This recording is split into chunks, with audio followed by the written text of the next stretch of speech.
This week, I have some ideas I wanted to talk about. And as I said, I think that, interestingly enough, I think that the sphere of the counting of the Omer, particularly again in its mystical implications, in terms of if you understand it as a time uh, of character development,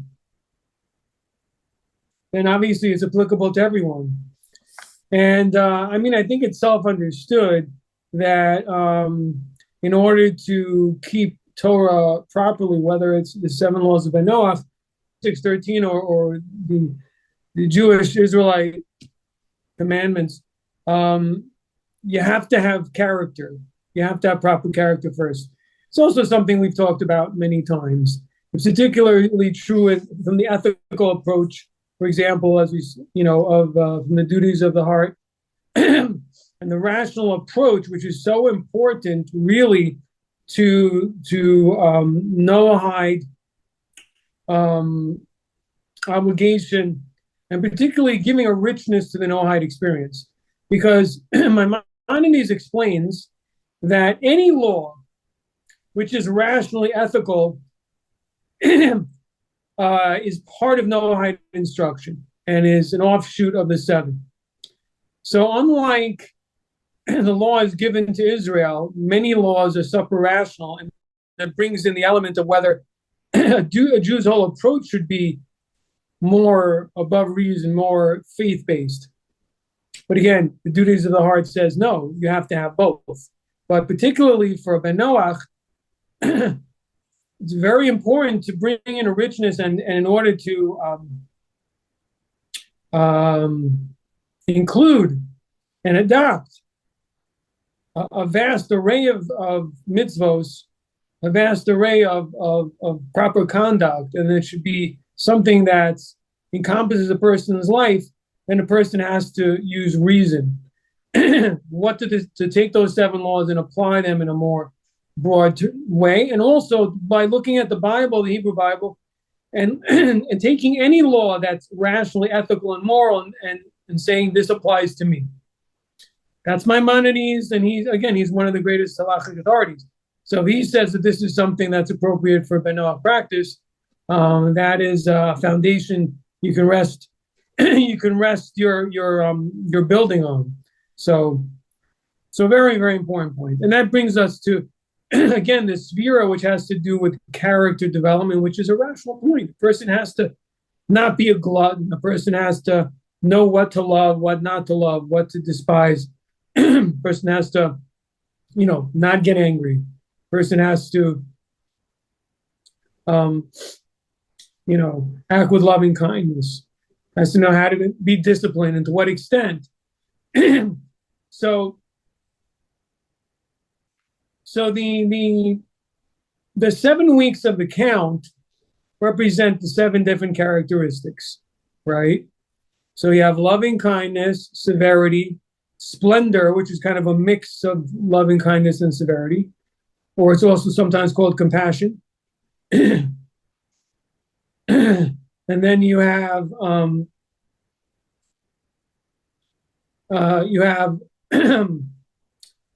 victory or perseverance, and then there's a form of humility or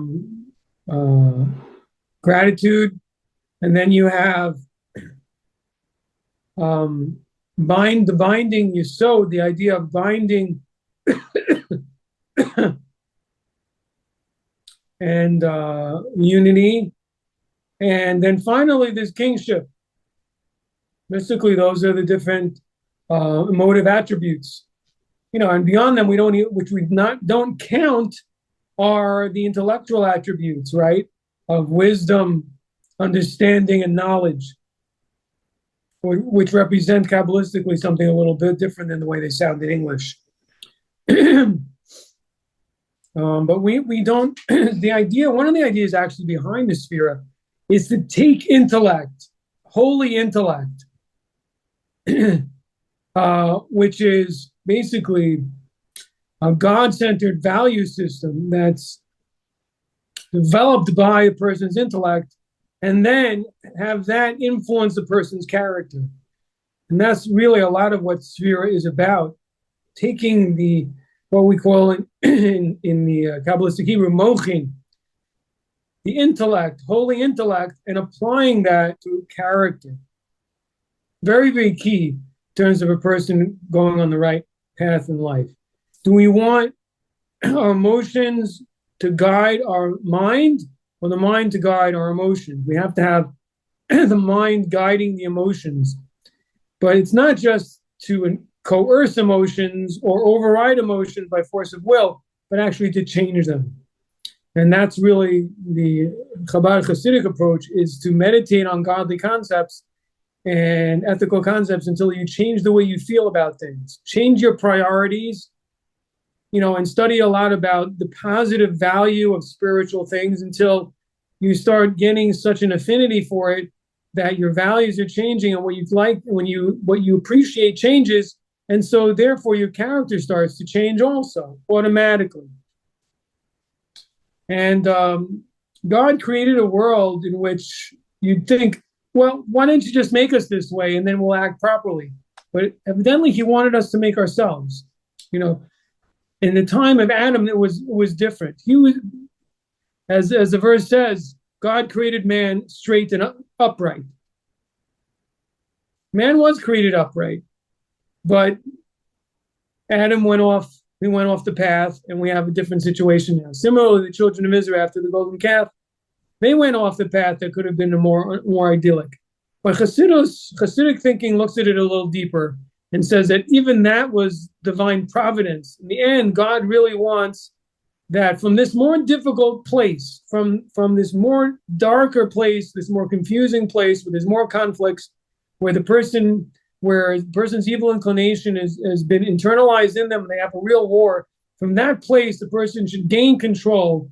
It's kind of like, you have a wild Mustang, and you got to get a hold of it, you got to rodeo it in, and you got to get control of it, with your own two hands. And that's kind of what's going on in the Sphira. When the children of Israel left Egypt, they were coming from, look at all those influences over 210 years or longer, right? Idolatry eventually, as Joseph, the generation of Joseph and his brothers passed away, the people started to assimilate, and yet so many children and so many people, and they started to assimilate into Egyptian culture, and they forgot so many things. And so now, after the great revelation of Passover, they have to start changing, and that's given to us also, a time of change, a time where there is divine assistance to make changes in our character, so that we'll be a person is ready for receiving the Torah. So what does receiving the Torah have to do with the Noahides? Well, as we know, God also granted Moses kind of resubmitted, how should I say, the 7 laws to Moses to instruct all the nations about this. That's how Maimonides understands it. It's fascinating because it doesn't say it anywhere in the Torah, except it tells us the story of Jethro. Before the giving of the Torah, Jethro comes, we have that story before the Sinaitic story. Anyway, the point is that this calls for a very practical, first of all, it calls for an accounting. It calls for a person to take an honest look at themselves. And it also calls for, first of all, we got to turn off all media. We got to take some time to turn off everything, because the distractions are terrible. In a certain way, it's like Pharaoh.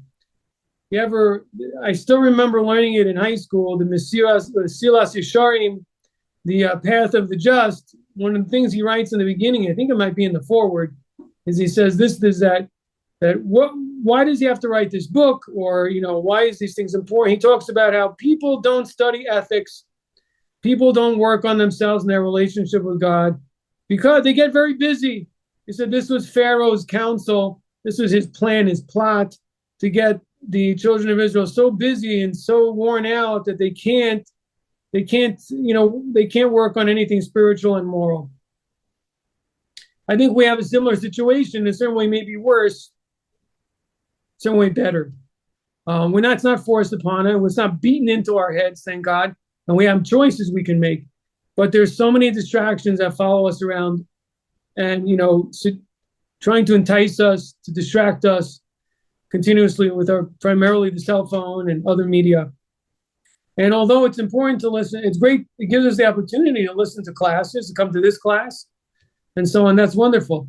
But a person needs to create time to really think, to turn everything off and make an accounting, and also just think about, meditate on God's existence and his place and what God wants from him.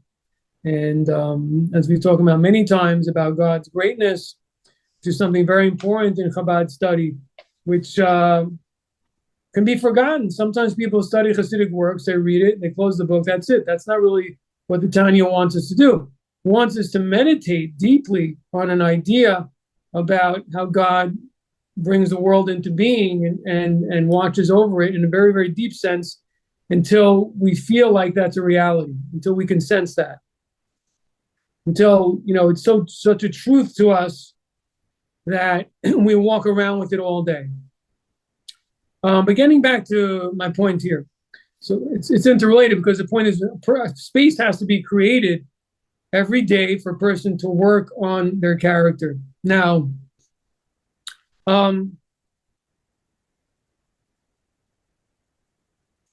today was the combination of kingship and compassion. So one of the things that in Chassidus speaks about compassion.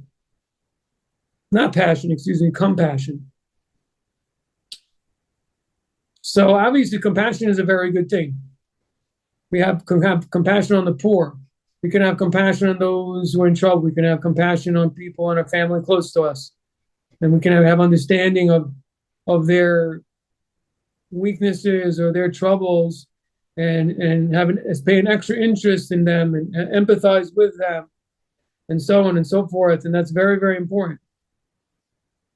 Same time, there's an element of severity that has to be. There are limits to how much compassion a person should potentially have, because too much compassion could maybe spoil that person and cause harm to a person if they get too much compassion. Although that's a compassion that's almost similar to loving kindness. But what is the difference between loving kindness and compassion? The difference is that loving kindness is to anyone without any judgment at all. Everyone deserves to get everything.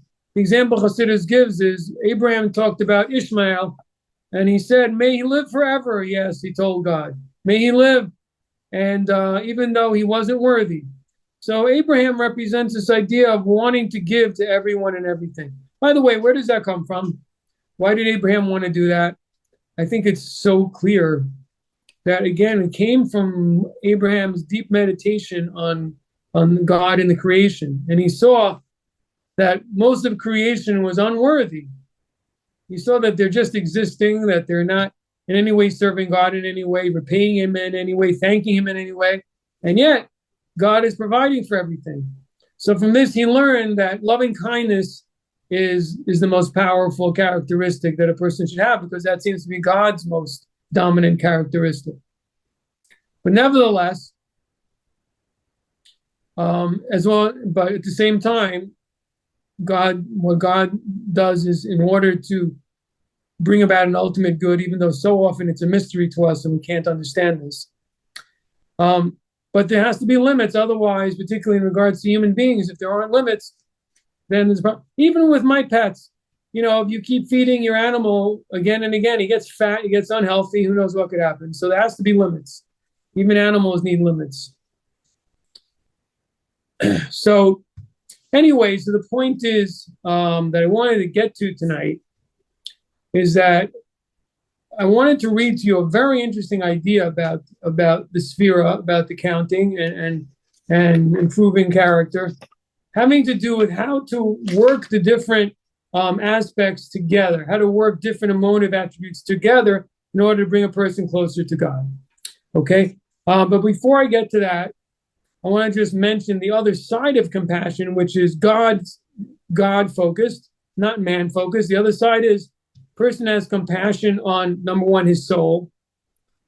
that he realizes that his soul is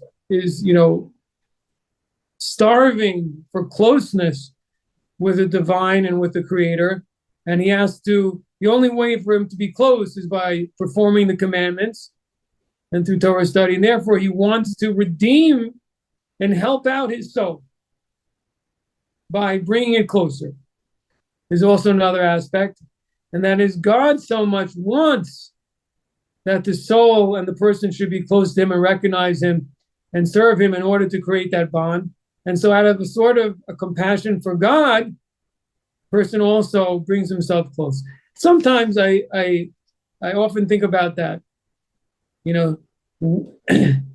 how, I know it sounds funny. On the one hand, God obviously is not lonely and he has no weaknesses in all, but at the same time, I often think about, all the millions of people who are oblivious.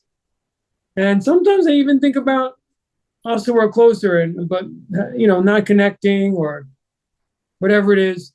And I think that God's lonely sometimes. I think he's lonely. I think he's waiting for people to pray to him sincerely. He's waiting for people to think about him. He's waiting for people to do a mitzvah with joy, with real desire to connect. And he's looking and he sees people doing it for social reasons, people doing it because of their identity that they want to have, people doing it because of their ambition that they want to have. And he's very lonely. He's very lonely.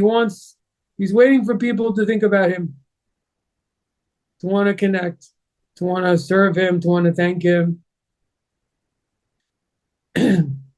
So the point is, we can use compassion, which is a strong human trait, in order to strengthen our service of Hashem. We can use it in order to strengthen our divine service of charity, also to give more charity, as I talked about in the beginning. Anyway, so that's this week. And the idea of kingship of compassion is when you're coming to the point where you're not only building those feelings inside you, but they're also affecting others, which could mean two things. First of all, it means that you're actually acting compassion to someone else. It also mean that you're influencing others. Your compassion is so powerful. Your holy compassion that's properly within the proper bounds, connected with all the other traits, is so powerful, and it's so pleasant that it has effect on the people around you. And that's a level of kingship. It's a level of kingship where your compassion is a form of pedagogy. It's actually teaches and is authoritative over others. It's like the idea of king or queen who's above others and affects the whole kingdom, right? And so this character trait of compassion is a dignified and effective leadership form of compassion that affects others and makes others follow in it as well. And that's really even the most powerful, most effective form of it. Not just you're doing it, but your example is so strong and so sincere that other people are touched and they're also following in your footsteps. So that could be a good interpretation of kingship of compassion. Now, what I wanted to do with you is I wanted to read you an idea that the Rabbi advises in regards to, gives a couple of examples of how we can forge together different character traits in order to help us come closer to God. And I'm going to read the whole, it's a little blurb that's a summary of a talk or a portion of a talk of the Lubavitcher Rebbe, and I'm going to, in Chassidus, and I'm going to read it to you. So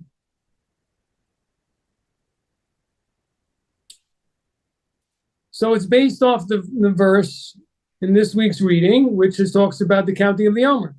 Starting on the day after the day of rest, from the day on which you bring the Omer as a wave offering, you must count for yourself 7 weeks. It must be complete. That's from Leviticus 23, verse 15. So the word for you must count in Hebrew is sefartem, can also be translated as you must make bright. Because sapir is also means bahir, something bright.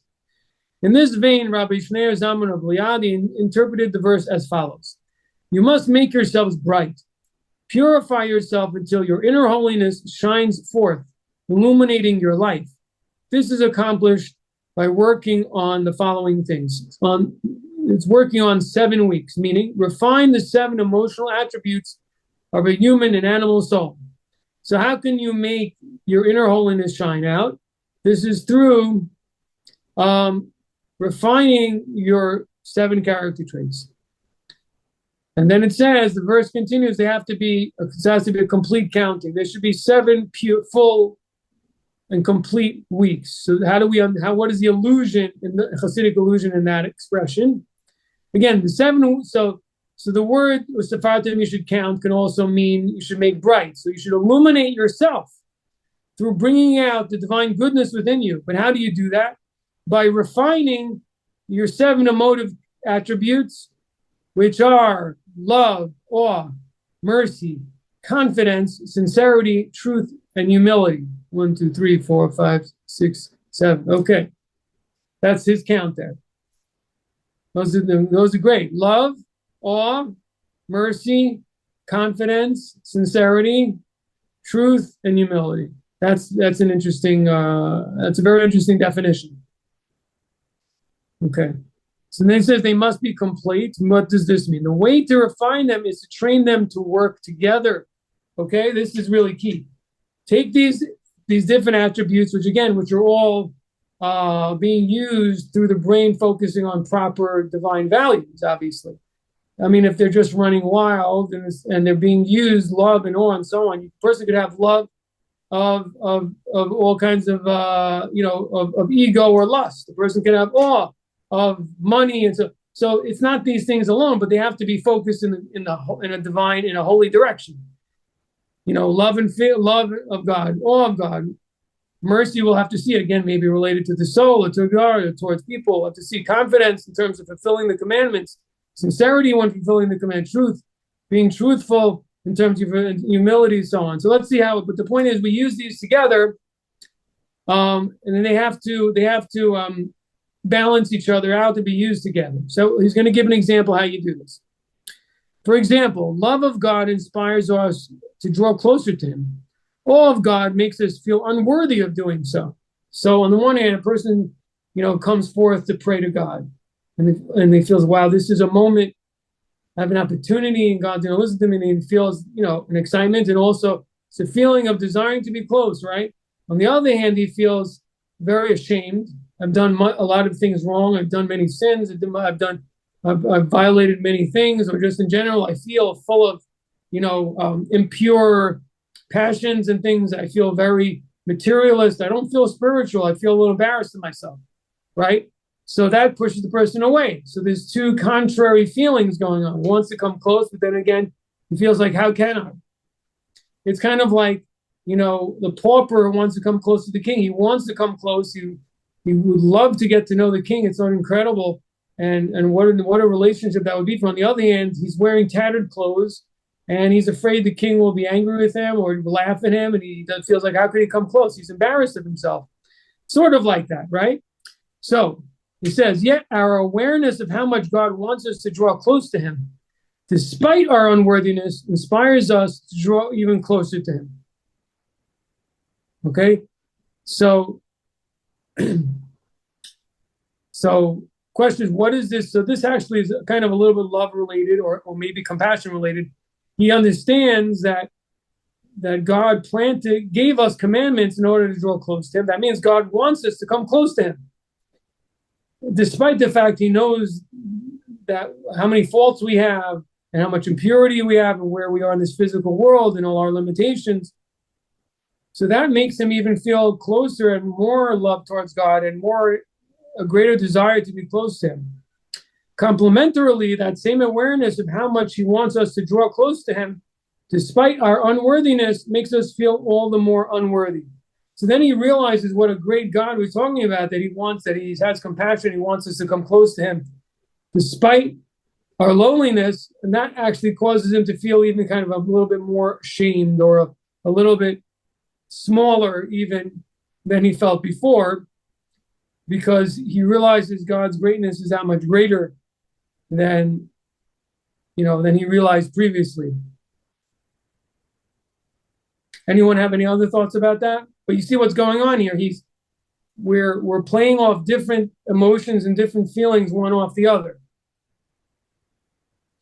So I think one of the lessons we could take away from this is that a person should attempt to use an emotion, first of all, to try to train his thinking that to control emotions that are not positive. For example, a person's frustrated about something. Something doesn't go their way.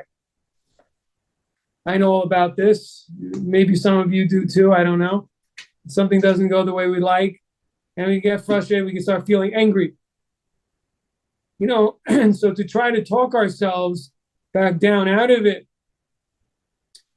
and again, and to come back to a place of belief that everything that happens is Hashem wants it to happen this way, and ultimately even is for the good.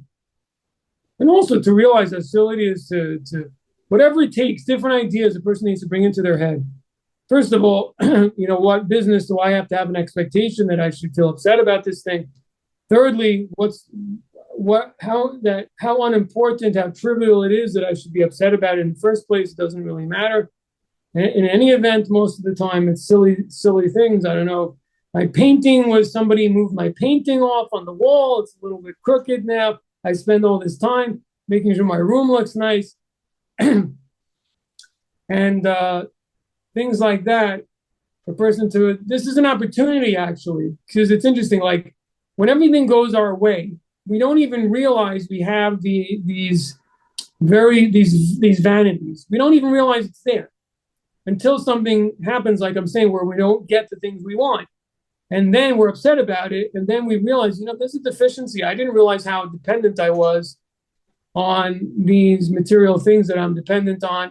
I didn't know that. I didn't know how impatient. I thought I was, such a nice guy. Now suddenly things are not according to my expectation. Now I'm really angry.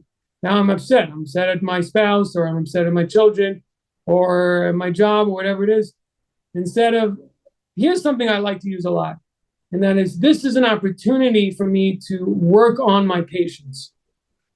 Instead of looking at something as disappointment and so on, you look at it as this is an exercise. I'm glad this didn't go my way because I can strengthen my patience, my humility at this moment. So this just goes to show you that if our focus are on spiritual values, the world is a much peaceful place. Your home is a much more peaceful place. How much strife would disappear if people's values would be spiritual values, and values that they'd be more interested in their own character than on amassing wealth or anything else, or honor or anything. If they'd be focused on these things, then obviously they'd be more concerned about whether they're forgiving than whether things are going their way. Then how many problems would be solved quite easily? I mean, obviously, right? But it's not the point the person's suffering and they're just, they're just like a loser. The idea is that they're coming to a place, they're working on themselves to realize that this is an opportunity for me to polish the diamond of who I am. What's more important, the things around me, or that I become a more refined human being? And if I can become more, that's a much greater gift. But that's the point, is we have to think about these things, really believe, come to a state of belief, meaning to say, make it a reality with us, not just words, not just things we say or something, but something that really penetrates, that becomes part of our belief. And this is the way to do it, though. When you're in it, when you control yourself, when there are moments of difficulty where a person is someone talks back to you, when something doesn't go your way, in whatever way it is, and you exert self-control, or there's a certain situation which you want to enjoy something physically, and you cannot for whatever reason. You want to watch your television show, and your wife and children don't want to watch that show, and you're like, listen, I want to watch that show. I want to watch the game. Whatever it is, you want to watch that soap opera. and they don't. So you can use an opportunity for self-discipline and say, you know what, you watch your show. It's okay. I'm going to just sit with you or read a book or do something else, and use an opportunity to use it to discipline your self-indulgence to the different pleasures that you enjoy. Just a little bit, right? Obviously, a person has to relax. I understand that. But if we just a little bit and think about how many problems can be avoided if people, practice this type of self-discipline, how much anger could be avoided, how much pain could be avoided, how much abuse could be avoided in the world. And we have a totally different world than we have at the present time. Okay, any questions about anything I've said so far? Have I said anything new to anybody? It's a good review anyway. Something I would like it's short. I'd like to read it. I think it ties in with what you're saying about compassion. And sure, I've downloaded an app from Chabad, and each night they send a reminder to count the Omer and what night it is and the blessings and everything. And then it has a meditation to go along with it for that night. And last night's dealt with tolerance, caring, and love. And if I might just read it, it isn't please very. do. It says tolerance. Oops, let me get my cat out of the way. Tolerance doesn't care. Tolerance just looks the other way and goes about its own business. Tolerance is indifferent. Caring is blind. The kind of caring that cares for everybody, no matter who they are, but doesn't allow them to step outside the path your caring believes to be good for them. Caring can suffocate. And then there is deep love. Deep love recognizes another person's right to grow, their need to travel along a path and get there on their own, and yet has the compassion to be there for them when they are lost. Deep love has room for 1,000 private journeys. That is beautiful. Really, really like that. Yeah, wonderful. Thanks for sharing that. But that's a great advice for everyone. Take a look at Chabad.org every evening. I think Rabbi Simon Jacobson, that might be from him because he wrote a book on the different on exercises to do, character improvement exercise to do every night of the Omer. That might be from him. And no, it says it's from Rabbi Freeman's latest book, Wisdom to Heal the Earth. Oh, Rabbi Freeman. Oh, he's amazing. Rabbi Freeman, and I think he's the editor of Chabad.org. But he's an amazing, he has some amazing books, and yeah, he's a prolific writer. Thank you very much, and I'm going to be taking a look at that myself. Okay, anyone else have any questions or comments in general? I have a question, Rabbi. Firstly, thank you. That was really good, and I am a spiritual infant, so definitely learning some things. But you had mentioned well, I really have two things. You had mentioned setting aside time to remove distractions, and would you suggest doing that daily? Yes. Daily. Okay. Yeah. Okay. And my second, one thing, well, it was taught to me, and then I've noticed it to be true, is that if you want to change your emotional state, then at least for me, I found this to be true, that you can take the action, just go ahead and take the action, and then eventually your emotions will catch up to that. So let's say you are a little bit angry or frustrated, and you don't want to be very kind because things don't go your way. You're just kind anyway. You just go ahead and do that. You just go ahead and do the right thing. And you just go ahead and do it that way. Eventually, the anger will dissipate. The frustration will go away. It doesn't take long by just kind of taking the other action. But I've never actually tried meditating on character building concepts before. So that's something I will try. So yeah, can you speak to that? I think what you're bringing up is certainly a Judeo value, and it's you know there are certainly great commentators and authorities that speak of that approach. Well, it's pretty much actually universally accepted in traditional in Judaism that is definitely a viable approach. Is act in a certain way consistently. By the way, it has to be done consistently, and that can change the way you feel. Can actually change you internally as well. Interestingly enough, this actually I heard a lecture on this topic the other night from a speaker, Rabbi Nachman's son from Israel, and he was explaining that according to Chabad, though, that the author of the Tanya's opinion was that there's a faster approach, that this approach that you mentioned does work, but it takes a very long time to really change a person's nature that way. And that meditation is a faster approach.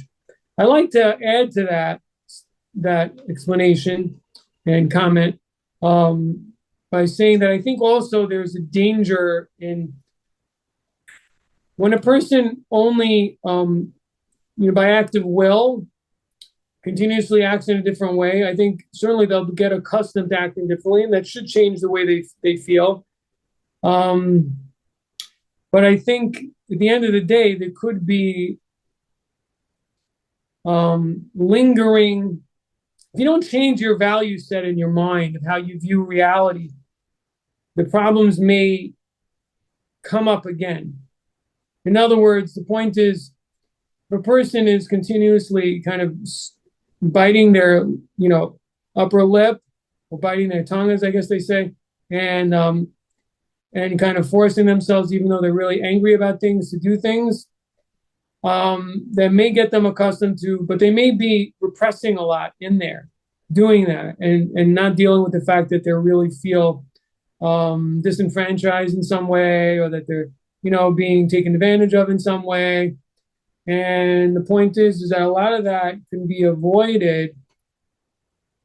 It's very hard, though, what I'm talking about. At the same time, it's funny because the author of the Tanya says this is easier. I don't know. I don't think it's easier for this generation, really, because we're so accustomed to different values. Maybe not only just generation, but the point is that when you have spiritual focused values, then it becomes easier. I mean, it's kind of like anything else in life. For example, in other words, like, when a person wants to become a millionaire, they may, have a lot of sleepless nights working hard. Generally, they want to sleep and feel good. But because of this greater ambition, they're able to overcome that.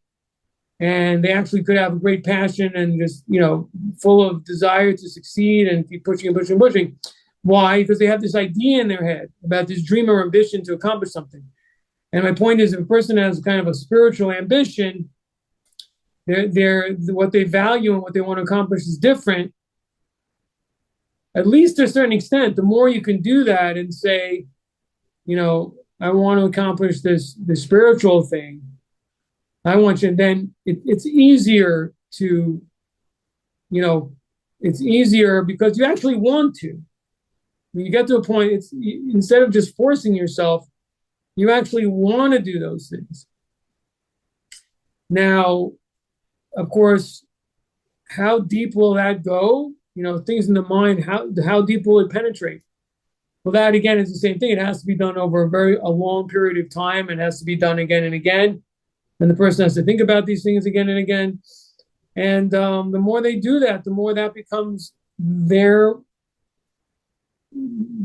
self, their consciousness, as opposed to being forced from without. And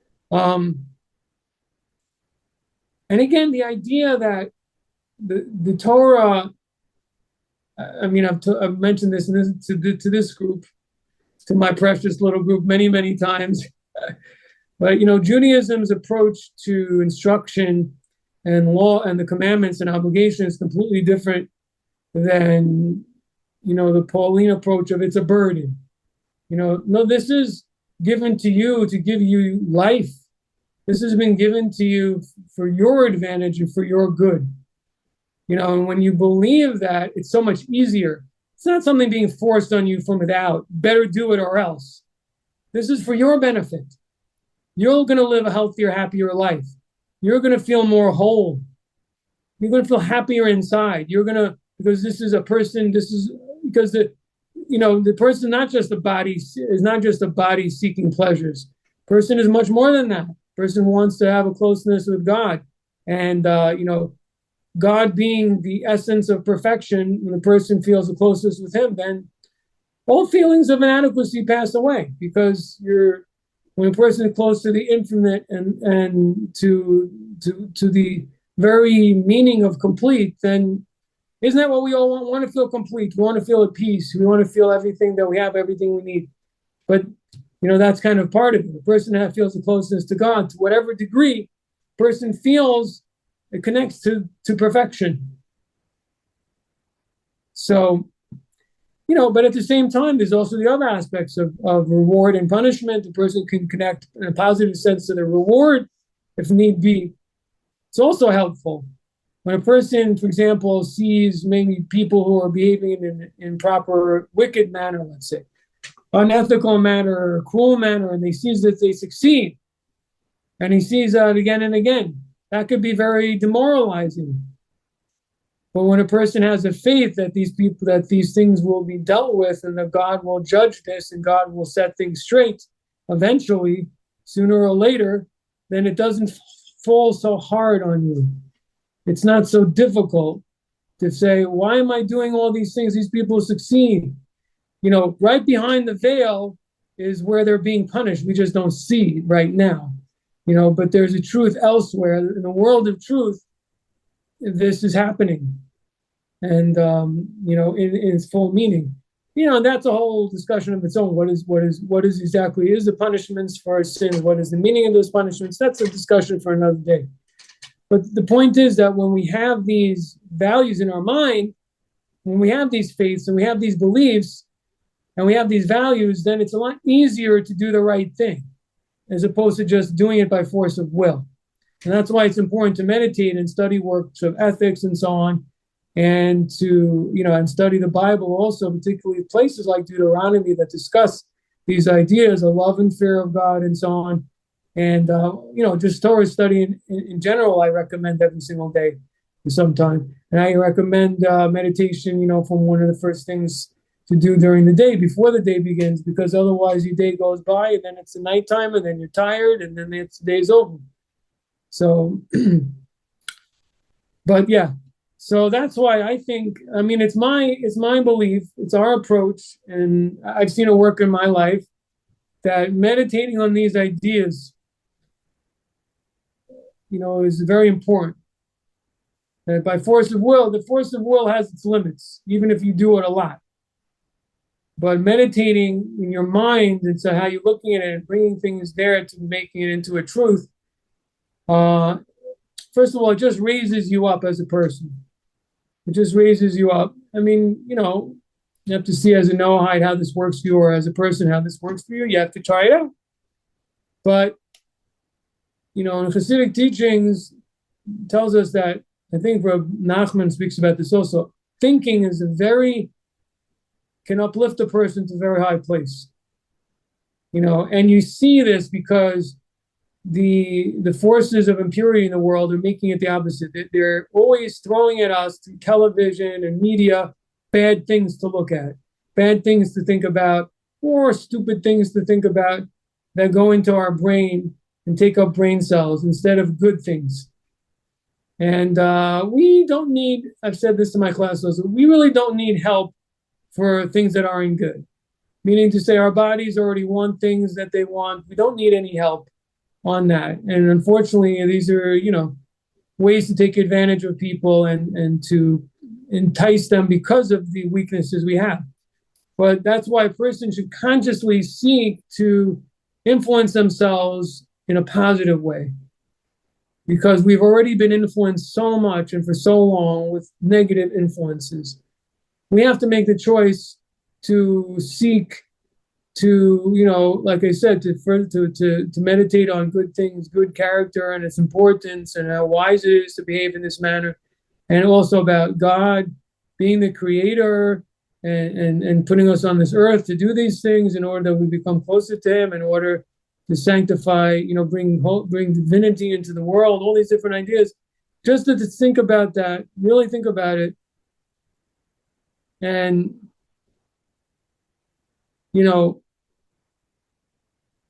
as a Jew and from a Hasidic standpoint, everything we're going through is really, look, does God really care about, no offense, but from God's perspective, of course, he wants us to be happy and so on and so forth. But from the lofty perspective of God, this isn't really the main concern he has. He can provide anything you need. It's kind of, look at it this way. It's like the American government. If you're working for the CIA or something like that. I'm thinking about like the movies. They give you a credit card. You get, when you need it, you get it. It's not a problem. But you have to, there's a mission. The point is really the mission. The rest of it is just window dressing. And similarly, like, our needs and this and that. it's important, but it's window dressing. This isn't a problem. For a God who keeps the universe kicking and running, a couple of dollars for you and me is nothing. This isn't a big deal. Or even our health, this isn't a big deal. Of course, to us, it's a big deal. But my point is, God wants something here. And what he wants has to do with, as it says in Proverbs, right? It says in Proverbs that after everything's said and everything is heard, that God, what God wants, let me get this, that a person should fear God and observe his statutes, because this is the whole man. This is what a human being. So when a person meditates on that idea, hopefully it's going to soften a little bit all the pressures of life and everything, take it a little bit slower, a little bit less. It's kind of like, again, I'm talking about very lofty things here, I know, but I think it's good to hear lofty things. One of the Hasidim, great Hasidim of the first, again, the author of the Tanya, came to him and he was complaining. He was worried his livelihood had gone downhill. He was really in poverty. It was not good. And listen to this, because take this to heart. So he said, you take care of what God needs, and he'll take care of what you need. In other words, you put your worry towards serving him, and he'll worry about taking care of you and your needs. It doesn't mean you sit and do nothing, but the worry and the focus, the burden should come off. Cast that upon God. And the person should try to refocus themselves towards better things. Everyone according to his level, improving for example, having a better influence on the children, on people around me, to teach them good moral, myself to act in a better way, think about what I'm doing. This is what God wants from us. He wants us to connect to him in a better way, be more aware of him, and through that be better people, as I said, because when we examine God and we see all the kindness he does for the world and his awesomeness and so on, that brings us to be kind, it brings us to be humble, brings us to have gratitude, and we're better human beings because of that.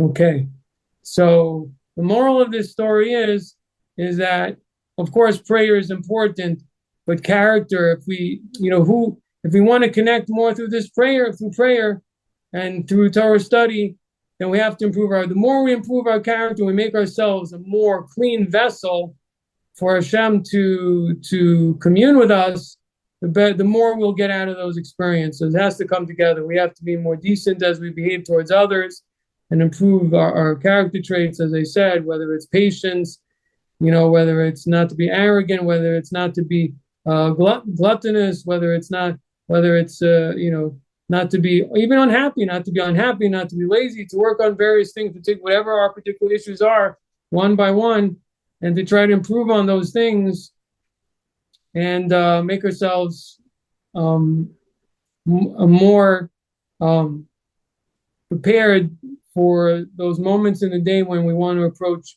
the Holy One, the King of Kings, and approach Him. So that's it for tonight. Thank you for joining. And thank you anyone else who may be watching this video at a later time. But I do want to thank everyone, Malky, Kira, Nancy, Sandy, Will, thank you all for coming very, very much. I hope you got something out of it. Hope you were inspired. Thank you, Rabbi. I'll try the meditation you. tomorrow. Great. All right. Bye, everyone. Good night. Bye. Good night. Bye.